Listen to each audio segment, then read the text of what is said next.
ব্যাপারটা হচ্ছে যে বাড়িতে একঘেয়েমি জীবন কাটাতে আর ভালো লাগছিল না। তাই ভাবছিলাম একটু কোথাও ঘুরে আসা যাক। ঘুরতে যাওয়া বলতে তেমন কোথাও দূরে না, আমরা গরিব মানুষ, কোথায় আর যাবো বলো। তাই রানীগঞ্জ থেকে অটো ধরে বেরিয়ে পড়লাম, জানি না কোথায় যাব। আর একঘেয়েমি জীবন থেকে বিরতি নেওয়ার জন্য ঘোরাটা অবশ্যই জরুরি। জানি না গন্তব্য কোথায় হবে, রাস্তায় বলে দেবে তোমার গন্তব্য। আর আমাদের অটো এসে দাঁড়ালো গোডাঙে, এখানে 10 মিনিট দাঁড়াবে। যাই হোক, পেছন থেকে আর একটা অটো এসে ঠেলা না দিলেই এই অটোটা যাচ্ছিল না। তো যাই হোক, অবশেষে আমাদের অটোটা ছেড়ে দিল আর আমরা এসে পৌঁছে গেলাম কোথায় বলো তো, গাজলে।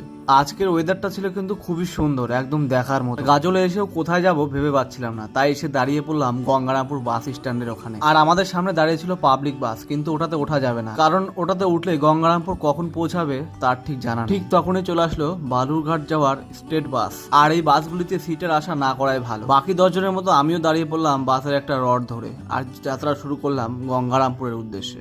আর এটা দেখার পর তোমরা তো বুঝে